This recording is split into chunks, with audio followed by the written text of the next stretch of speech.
চলন বলন আর সাজ পোশাকে অদ্ভুত এক মানুষ, যার কঙ্কালসার শরীরের আনাচে কানাচে জড়িয়ে আছে ধারালো দা, কাঁচি, কোদাল আর ভারী ভারী লোহার শিকল। যেন কোনো এক চলন্ত কামারশালা। কোনো এক অজানা কারণে প্রায় 1 থেকে 1.5 মণ ওজনের এই লোহার নিষ্ঠুর বোঝা নিজের শরীরে স্বেচ্ছায় বয়ে বেড়াচ্ছিলেন আনুমানিক 40 বছর বয়সী এক ব্যক্তি। নিজেকে ভারতের জিঞ্জিরা এলাকার বাসিন্দা দাবি করায় স্থানীয়রা তাকে ডাকেন জিংলা নামে। কুষ্টিয়ার পথে প্রান্তরে এই লৌহ মানবের ঘুরে বেড়ানোর দৃশ্য যেমন তৈরি করেছিল তীব্র কৌতূহল, তেমনি পথচারীদের মনে জাগিয়েছিল এক অজানা আতঙ্ক আর করুণা।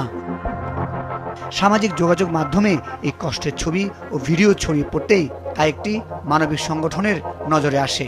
সুদূর রংপুর থেকে কুষ্টিয়ায় ছুটে আসেন সেই সংগঠনের 2 স্বেচ্ছাসেবী। এরপর স্থানীয়দের সহায়তায় শুরু হয় শরীর থেকে লোহার খাঁচা ভাঙার এক জটিল কিন্তু মানবিক মহাযজ্ঞ। একটা একটা করে কুড়াল, কাঁচি আর শাবল যখন গা থেকে নামানো হচ্ছিল, তখন যেন এক যোগের বন্দিদশা থেকে মুক্তি পাচ্ছিলেন এই অসহায় মানুষটি। প্রায় 2 ঘন্টার রুদ্ধশ্বাস চেষ্টায় অবসান ঘটে দীর্ঘদিনের এই যন্ত্রণার। শরীর থেকে নেমে যায় প্রায় 1 থেকে 1.5 মণ ওজনের এক নির্মম বোঝা। ভালো লাগছে। 10-15 দিনে এখানে আসলে থাকছে, সে অবস্থার ভয়ঙ্কর মতন।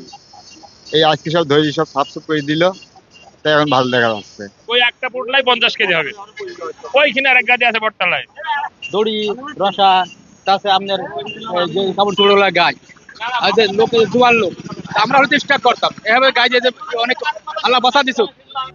লোহার খোলস থেকে বেরিয়ে আসা জিংলাকে পরম মমতায় গোসল করিয়ে পরিয়ে দেওয়া হয় নতুন পোশাক। নিমিষে যেন পাল্টে যায় তার পুরো চেহারা। অসংলগ্ন আচরণ করলেও জানা গেছে তিনি ভারতীয় নন, বরং এদেশেরই কোনো এক হতভাগ্য সন্তান। আমি সারা বাংলাদেশ ঘুরে ঘুরে রাস্তায় পড়ে থাকা মানসিক ভারসাম্যহীন মানুষদেরকে সেবা করি, তাদেরকে পরিষ্কার পরিচ্ছন্ন করি, নতুন পোশাক দেই, খাদ্য দেয় এবং তাদের পরিবারটা খুঁজে দেয়। লোহার শিকল ছেড়ে জিংলা আজ মুক্ত।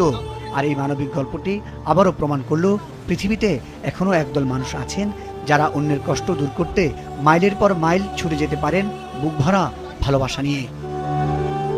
মুজাহিদ সাকিফ, মাছরাঙ্গা নিউজ ডেস্ক।